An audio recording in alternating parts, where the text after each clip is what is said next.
गरुड़ पुराण दूसरा अध्याय। गरुड़ पुराण अध्याय 2।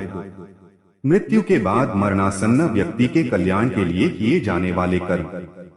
नमस्ते दोस्तों, श्री कृष्ण ने गरुड़ जी से पुत्र की महिमा बताते हुए कहा था, अगर मनुष्य को मोक्ष की प्राप्ति नहीं होती है तो उसका पुत्र उसका नरक से उद्धार कर सकता है। उसके पुत्र और पौत्र को उसे कंधा देना चाहिए और उसको विधि पूर्वक अग्निदाह देना चाहिए। इसके लिए सबसे पहले भूमि को गोबर से लिपना चाहिए। फिर उस स्थान पर तिल और कुश बिछाकर उस व्यक्ति को कुशासन पर सुलाना चाहिए और उसके मुख में पंचरत्न डालने चाहिए। यह सब विधि पूर्वक करने से व्यक्ति अपने सारे पापों को जलाकर पाप मुक्त हो जाता है। भूमि पर मंडल बनाने से इस मंडल में ब्रह्मा, विष्णु, रुद्र, अग्नि सारे देवता विराजमान हो जाते हैं। इसलिए यह मंडल का निर्माण करने का बहुत महत्व माना गया है।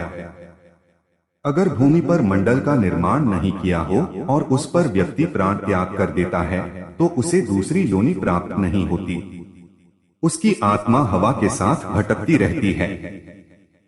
भगवान बोले, तिल और कुश की महत्ता बहुत है।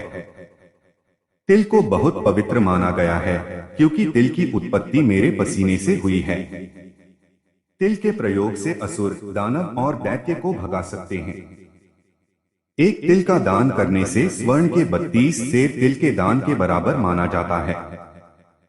तिल का दान तर्पण, दान और होम में दिया जाता है जो अक्षय होता है।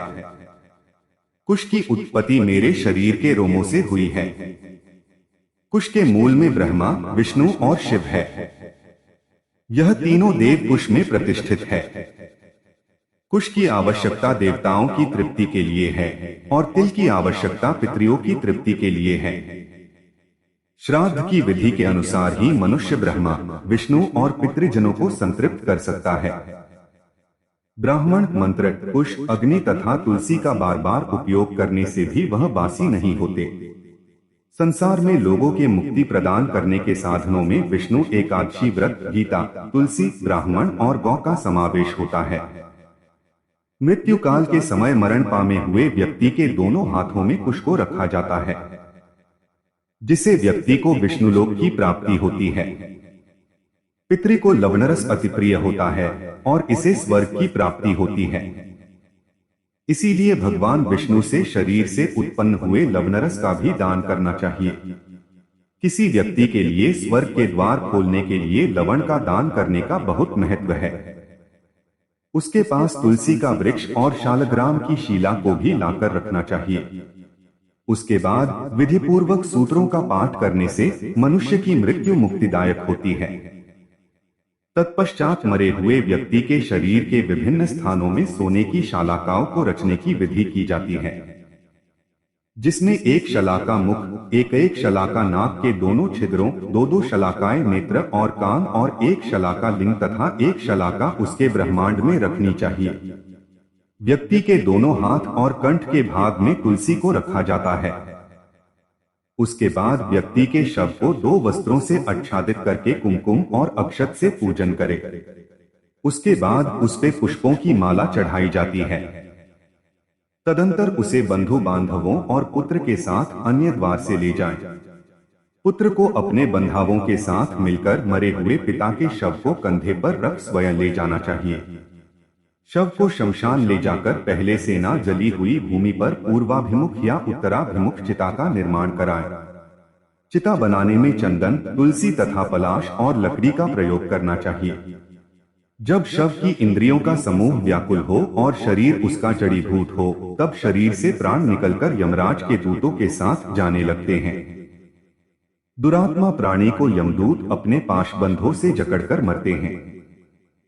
सुकृति मनुष्य को स्वर्ग के मार्ग में सुख पूर्वक ले जाते हैं। पापी लोगों को यमलोक के मार्ग में दुख झेलकर जाना पड़ता है। यमराज अपने लोक में चतुर्भुज रूप धारण करके शंख, चक्र और गदा से साधु पुरुष का आचरण करते हैं और पापियों के साथ दुर्व्यवहार करते हैं और उन्हें दंड देते हैं। यमराज प्रलयकालीन मेघ के समय गर्जना करने वाले हैं।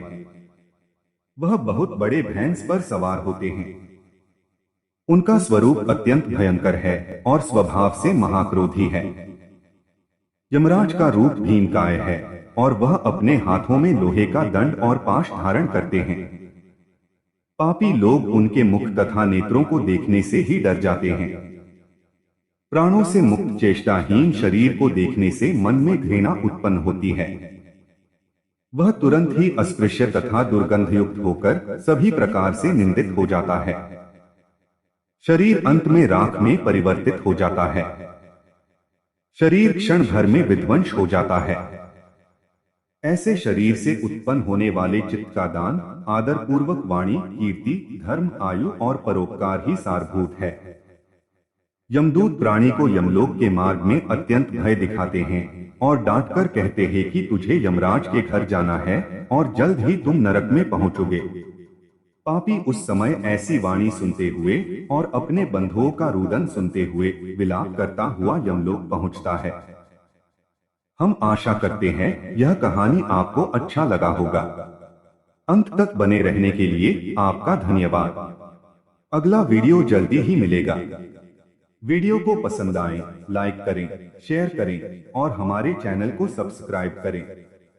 नमस्ते दोस्तों।